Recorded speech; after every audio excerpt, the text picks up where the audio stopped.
Ghost Maps is partnering with Trip Frigo for a special Halloween event. For just $9.90, step past the veil of the ordinary with a selection of our supernatural stories, together with exclusive commentary from the creators. You'll also be the very first to enjoy a never-before-released episode of Ghost Maps. Sign up for terrifying tales from Trip Frigo, produced in partnership with HANTU, now at tripfrigo.com. You could also win tickets for the event by taking part in the Map Out Your Best Ghost Stories contest. Simply tell us about your own supernatural experiences. Join the contest now at tripfrigo.com/Halloween.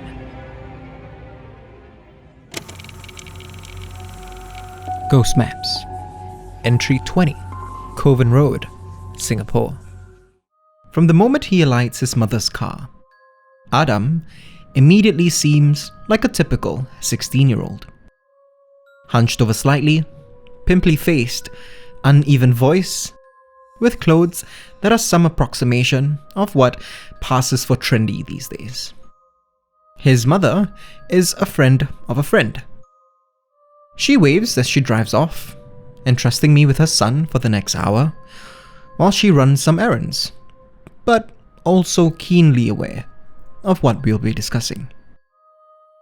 Happily, I note that, like a lot of teenagers these days, Adam's not one to shy away from emotional honesty.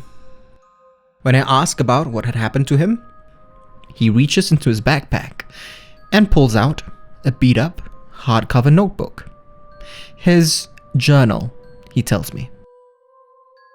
He reads a bit of it, and my immediate impression is that his fear at the time was matched only by a strong sense of curiosity, a need to understand what was happening to him. I smile to myself. The second thing to cross my mind is that he reminds me of me at that age. My ex-wife, I thought to myself, would find that hilarious. I shake off the thought that I might be projecting a little and ask him to start from the beginning. It was the 15th of June, 2018, a Friday night. Adam had been looking forward to this party for weeks. The party was at Rachel's, a girl he had a massive crush on. And sure, she had invited his whole group of friends, not him specifically, but the fact that he was even going at all felt like a good sign. She lived in a small condo along Kovan Road, and her unit was on the ground floor, right in front of the pool. The party, Adam wrote, started out awkward at first. Him and his friends had arrived unfashionably on time at 5. But Adam had offered to help Rachel set up, and as more people showed up at around 6, things started to loosen up. Food was barbecued, music was blasted at full volume, patio furniture was tossed into the pool. According to Adam's journal, it was an absolute blast. By 1 in the morning, things had died down. Most of Adam and Rachel's friends had left, but a few of them stuck around just to talk. Rachel was starting to clean up, so Adam offered to help again.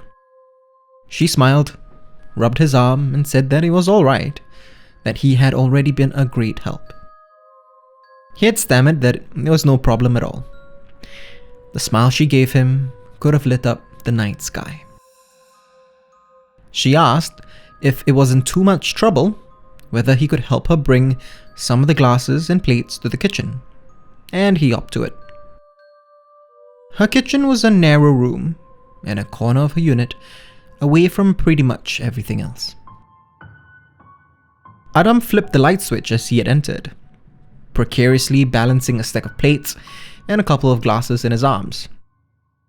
He wrote in his journal about how the lights in the kitchen flickered eerily, but he brushed it off, the adrenaline from Rachel rubbing his arm fueling his bravery. In front of the kitchen sink, At the far end of the room was a window that faced the corner of the condo's grounds, where a whole bunch of bushes and trees grew. As he gathered up the dishes earlier, Adam had originally planned to surprise Rachel by washing them. Standing in front of that sink, looking out the window onto that mostly unlit area, the trees rustling in the night wind and casting ominous shadows, Adam wasn't so sure that he wanted to stay in that room for very much longer. But his hormones got the better of him. He started washing the dishes, humming a tune as he did, and thinking about how grateful Rachel would be to comfort himself. Still, he tried not to look out the window and wash the dishes as quickly as he could. He was almost done, and feeling pretty relieved that nothing had happened, when he looked up and saw something fly by the window. Adam assures me that it was a head. I ask him how he can be absolutely certain, and he says that he locked eyes with it as it flew by. He shrugs and admits that if that was all that happened, he would have started doubting himself after a few days. But then he heard a voice from behind him. It was a little girl, no older than 6 years old, standing just at the entrance of the kitchen. "You're not supposed to be here," the girl said to him sternly. Adam was startled at first, but regained his composure pretty quickly. He smiled uneasily at the little girl and asked her if she was Rachel's sister. The girl didn't respond, but seemed to look past Adam for a second, towards the window behind him.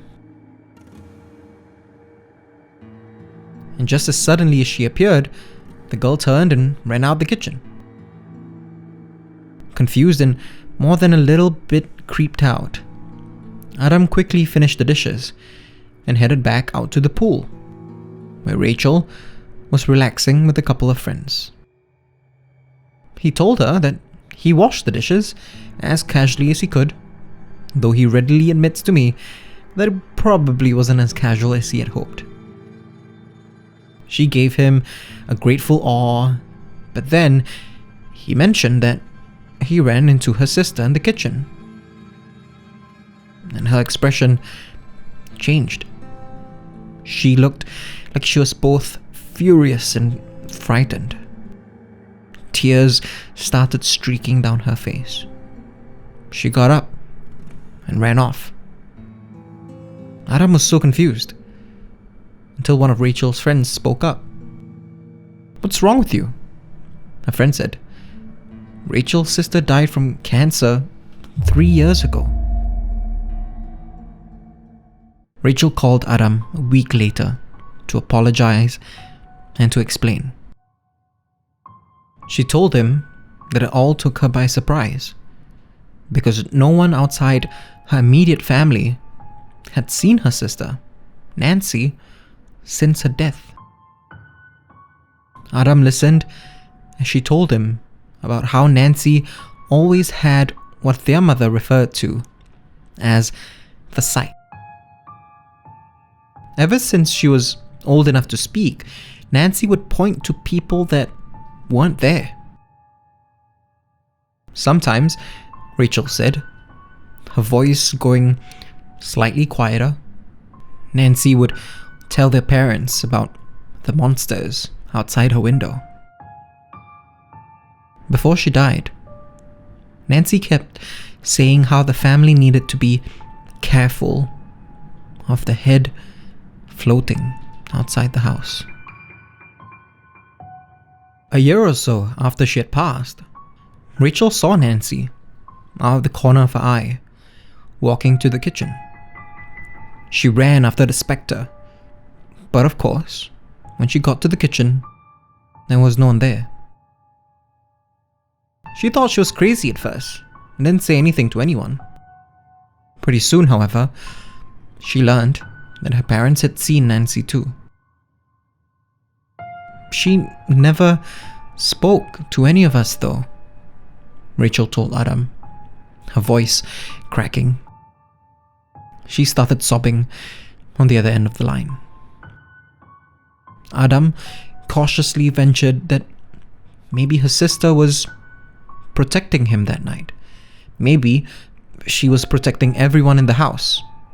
And maybe, he added, Nancy hadn't spoken to anyone in her family because it would just be too hard for them, especially after everyone had started to move on. Rachel's sobs slowly died down to sniffles. She told Adam that she wanted to believe that. Adam starts blushing when he tells me that she also called him sweet.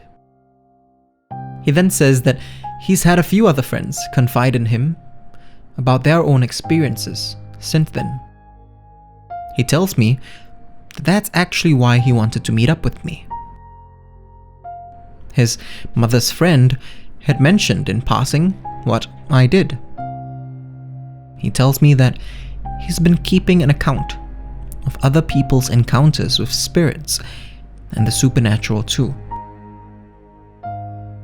I look at him for a moment and suddenly wonder if this was what my mentor saw when he first met me. Adam asks whether he could follow me on one of my meetings one of these days. I smile and nod. If you want to discover more of Southeast Asia's other side, subscribe now. This episode of Ghost Maps was recorded on Audio-Technica mics.